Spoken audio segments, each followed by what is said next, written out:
আজকে কোনো একটা অনুষ্ঠানে জাইমা রহমানের অসাধারণ বক্তব্য দেখলাম। খুব ছোট্ট আকারে বিনয়ী বলছেন যে, "আমি শিখতে এসেছি, আমাকে শেখাবেন।" কিন্তু তিনি তার কথা বলেছেন। এখানে রাজনীতির কোনো কথা নেই, কিন্তু রাজনীতির গভীর অর্থ তার বক্তব্যের মধ্যে আছে। আমি অনেক আগে আমার ধারণা যে আজকের থেকে ২-২.৫ বছর আগে আমি কিন্তু বলেছিলাম, জাইমা রহমান রাজনীতিতে আসছে, কিন্তু ভিন্ন রূপে। ঠিক বাবা তারেক রহমান যেভাবে সরাসরি এসছেন এবং খেয়াল করেন আশ্চর্য রকম মিল যে বেগম খালেদা জিয়া যখন ক্ষমতায় তখন তারেক রহমান রাজনীতিতে অংশ নিয়েছেন। ধীরে ধীরে যুগ্ম মহাসচিব, সিনিয়র যুগ্ম মহাসচিব, তারপরে রাজনৈতিক পরিস্থিতির কারণে ভারপ্রাপ্ত চেয়ারম্যান, এখন পূর্ণাঙ্গ চেয়ারম্যান। তো ওই সময়টা কিন্তু তিনি আনন্দ ফুর্তি করে সময় কাটাতে পারতেন, কিন্তু তখনই তার একটা রাজনৈতিক প্রস্তুতি। তৃণমূলে গেছেন, তৃণমূলে যে তিনি নেতাকর্মীদের সঙ্গে মিশছেন। হাওয়া ভবনে তিনি বসতেন, হাওয়া ভবনের সমালোচনা আছে।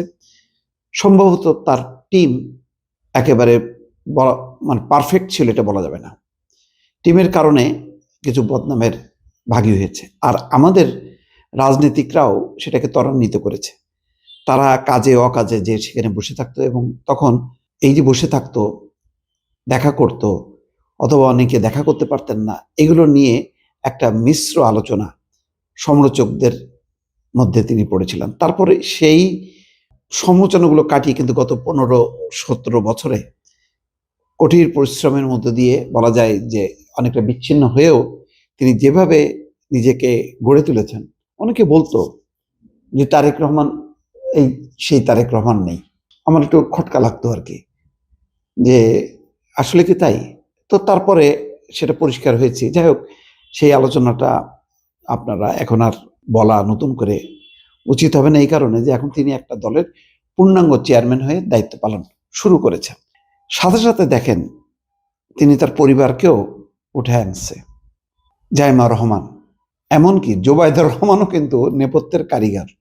কারণ আমি শুনেছি যে তারেক রহমানকে অনেক বিষয়ে ব্রিফ করা, ধরিয়ে দেয়া যে কোনটা সঠিক কোনটা বেঠিক, বা এ কি বলছে ও কি বলছে, এই যে নানা রকম ইনফরমেশন দেয়া, তাকে ফিট করা, এই কাজটা কিন্তু মা মেয়ে দুইজন করে গেছেন।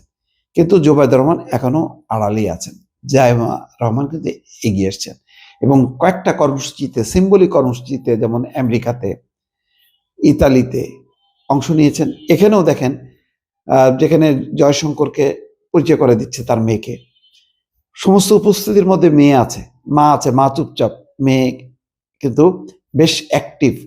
এবং দেখেছেন যে জানাজার দিন দূর থেকে দেখা যাচ্ছিল যে মেয়ে জাইমা রহমান বারবার এসে বাবাকে সান্ত্বনা দিচ্ছে, বাবাকে পরামর্শ দিচ্ছে, বাবার কাছে দাঁড়িয়ে আছে। এটা আমরা দূর থেকে টেলিভিশনে আমরা দেখলাম, কিন্তু এটা ভালো। এই যে বাবার সংগ্রামটাও দেখছে, গত 17 বছর কাছ থেকে একেবারে দেখতে পেরেছে যে কিভাবে বাবা ফাইট করতেছে, ওই বিদেশে বসেও কিভাবে দেশের নেতা কর্মীদের সঙ্গে সংযোগ করছে, কি বলছে, কারা দেখা করছে, কি বলছে, সবকিছু দেখতে দেখতে একটা কিন্তু তার মধ্যে একটা ধারণার জন্মেছে। ফলে আজকের বক্তৃতায় তিনি কি বললেন, যদি শিরোনাম করছেন, খুব সুন্দর একটা দেখছি যে ভিন্ন মতের হলেও একসঙ্গে আলাপ করা, কথা বলাই গণতন্ত্রের অংশ।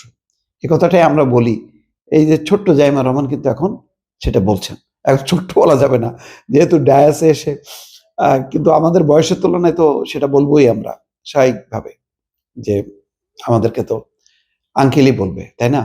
তো সেই অর্থে বলতে পারি যে ভালো, প্রত্যেকটা পরিবার যদি তার সন্তানদেরকে সুশিক্ষায় গড়ে তুলে, বাবার সংগ্রামটা, রাজনীতির সংগ্রামটা যদি কাছ থেকে দেখে গড়ে উঠতে পারে, সমস্যা কি? কারণ এক একটা পরিবারের গ্রহণযোগ্যতা অন্যরকম। মানে জাইমা রহমানের মতন আরো অনেক স্কলার আছে, তার বক্তব্য না যত শক্তিশালী হবে, পিতার সূত্র ধরে, দাদির সূত্র ধরে তার বক্তব্য কিন্তু আরো বেশি শক্তিশালী হবে, এবং সেটা মানুষকে উদ্বুদ্ধ করবে। তো ভালো, এটা অব্যাহত থাকা উচিত। দর্শক, ভালো থাকবেন। আল্লাহ হাফেজ।